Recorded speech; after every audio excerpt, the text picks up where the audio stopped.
30,000 करोड़। कोई सोच नहीं सकता कि 30,000 करोड़ में आते कितने जीरो हैं। और ये भी एस्टिमेट अमाउंट है और इसको करने वाला और कोई नहीं, अब्दुल करीम लाड साहब तेलगी है। जहां हर्षद मेहता की एंडिंग चल रही थी, वहीं इस बंदे की मशीन पैसा बनाने की पीक पे थी। तो आज हम जानेंगे कैसे एक फल बेचने वाले लड़के ने एक बार डांसर पे 90 लाख रुपए एक रात में उड़ा दिए। 29 जुलाई 1961 ये वो दिन था जब कर्नाटका के एक छोटे से गांव खानापुर में तेलगी का जन्म हुआ। उसके पापा एक रेलवे एम्प्लॉय थे। जब तेलगी महज 8 साल का था तो उसके पिता का देहांत हो गया, जिसके कारण उसकी आर्थिक व्यवस्था डगमगा गई। फिर तेलगी और उसके भाइयों ने रेलवे स्टेशन पे फल बेचने का काम शुरू कर दिया और उसने अपनी एजुकेशन सर्वोदय विद्यालय खानापुर से कंप्लीट करी। बीकॉम की डिग्री उसने गोगटे कॉलेज ऑफ बेलगाम से ली थी। यहाँ से ये पता चलता है कि तेलगी ने अपनी पढ़ाई में कोई भी कॉम्प्रोमाइज नहीं किया था, जिसके चलते उसको फ्लैक्स इंडिया एलटीडी में जॉब मिल गई। तेलगी का वहाँ काम करने में बिल्कुल मन नहीं लगता था, जिसके चलते उसको वहां से निकाल दिया गया। रिपोर्ट्स के अनुसार तेलगी ने पैसा कमाने के लिए सऊदी अरब जाने का रास्ता चुना। 7 साल तक तेलगी ने वहां बहुत पैसा कमाया। फिर वह वापस आ गया, लेकिन इस बार मुंबई में उसने एक अपना बिजनेस स्टार्ट करा, अरेबियन मेट्रो ट्रेवल्स का, जिसमें इन माइग्रेशन पॉलिसी के चलते जो लोग गल्फ नहीं जा पाते थे सऊदी अरब में, वह उन जैसे लोगों को भेजने का काम करता था। पर वह उसका वो बिजनेस ठप हो गया और उसको मुंबई पुलिस के द्वारा अरेस्ट कर लिया गया। इसके पीछे का कारण ये था कि वह पैसे लेकर कई लोगों को नहीं भेज पाया और उन्होंने रिपोर्ट दर्ज करवा दी। तेलगी की असली शुरुआत तो जेल में जाने के बाद हुई, जब उसकी मुलाकात राम रतन सोनी से हुई। राम रतन सोनी भी स्टैम्प्स पेपर स्कैम के सिलसिले में ही अंदर आया था और उसके बहुत ज्यादा हाई लिंक्स थे। फिर इन्होंने स्टैम्प्स पेपर प्रिंटिंग शुरू कर दी। शुरुआत तो हो गई थी इनकी स्टैम्प्स पेपर प्रिंटिंग की और इन्हें बॉम्बे एक्ट 1958 के तहत वेंडर लाइसेंस चाहिए था, जिसको लेने के लिए जनरली 3 साल लगते हैं। पर तेलगी के लिंक्स इतने हाई हो चुके थे कि उसने अनिल गोटे को कांटेक्ट करा और अनिल गोटे उस टाइम एमएलए था। अनिल गोटे ने राधे श्याम मोपलवार से कहकर तेलगी को लाइसेंस दिलवा दिया, सिर्फ और सिर्फ 3 महीने में। और वो भी एक ऐसा लाइसेंस था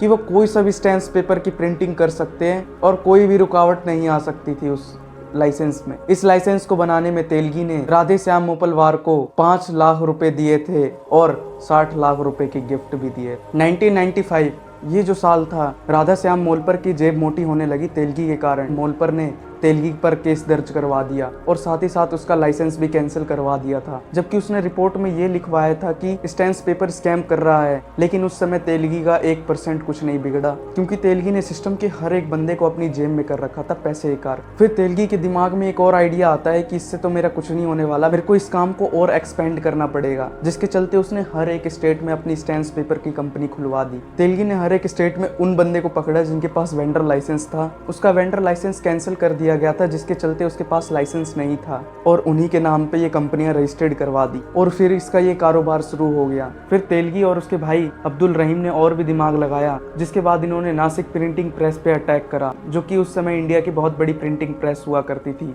और जितने भी स्टैम्प्स पेपर लॉन्च होते थे वो सारे वहीं से होते थे। उसने मुलाकात करी गंगा प्रकाश, जो कि वहाँ का जनरल मैनेजर था, और उससे बहुत ज्यादा गहरी दोस्ती बनाई। इसके पीछे का कारण ये था कि उसको डिसमेंटल हुई प्रिंटिंग प्रेस चाहिए होती थी और उसने गंगा प्रकाश से कहकर सारी प्रिंटिंग प्रेस अपने कंपनियों के ओनर से खरीदवा दी, क्योंकि उसके पास तो लाइसेंस था नहीं, जिसके चलते उसने और भी हाई क्वालिटी के स्टैम्प्स पेपर बेचने का कारोबार स्टार्ट कर दिया। इस बिजनेस को और एक्सपेंड करने के लिए उसने न्यूज़पेपर भी छपवाए, सेल्समैन की हायरिंग, और उसने 300 से भी ज़्यादा MBA ग्रेजुएट सेल्समैन अपने साथ कर लिए, जो कि और भी ऑर्डर बढ़ाते गए। जहां स्टैम्प्स पेपर छपने लगे वहीं तेलगी का पैसा ही बनने लगा और इसी कारण उसने एक बार डांसर पे एक रात में 90 लाख रुपए उड़ा दिए थे। अब स्टार्ट हुआ तेलगी की जिंदगी के सबसे घटिया दिन, जब ये case mister Jayant N Tinaikar को दिया गया। और इसके पीछे का कारण ये था कि तेलगी ने पुलिस वालों को पैसा और हिस्सा देने से मना कर दिया था, जिसके चलते पुलिस वालों ने इन्वेस्टिगेशन शुरू कर दी और तेलगी को शक के तौर पे उठाने लगे। कहानी तो यहाँ से पलटी जब तेलगी अपने गांव जाकर महंगी महंगी प्रॉपर्टी खरीदने लगा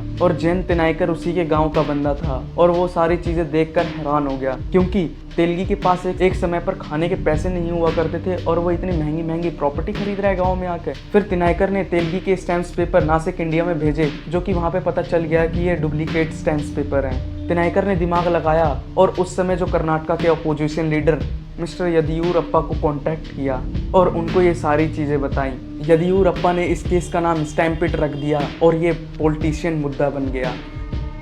और उसी बीच तेलगी ने अपने ड्राइवर क्रिस्टोफर भाटी का भी मर्डर किया था। 2003 ये फाइनली वो समय था जब ये स्टैम्पिड का केस अन्ना हजारे जी को सौंप दिया गया और अन्ना हजारे जी ने इसके लिए स्पेशल सीबीआई की जांच बुलाई और ये सारा केस सीबीआई को सौंप दिया। पहले तो सीबीआई ने तेलगी कंपनी को सील करा, जो कि और भी स्टैम्प्स पेपर का प्रोडक्शन ना बढ़े। फिर आई तेलगी की बारी। सीबीआई ने तेलगी से बहुत पूछताछ करनी शुरू कर दी, जिसमें तेलगी ने बहुत सारे खतरनाक खुलासे किए। उस खुलासे में तेलगी ने सभी पुलिस वालों का, सभी गवर्नमेंट सर्वेंट्स का नाम ले दिया और उनके साथ साथ रिकॉर्डिंग भी पेश कर दी, और वो रिकॉर्डिंग 100 घंटे की थी। तो गाइज ऐसे हुआ था 3000 करोड़ का स्कैम 2003 में। अगर आपको मेरी वीडियो अच्छी लगी हो तो मेरे चैनल को सब्सक्राइब कर देना। तो मिलते हैं नेक्स्ट वीडियो में, जब तक के लिए धन्यवाद।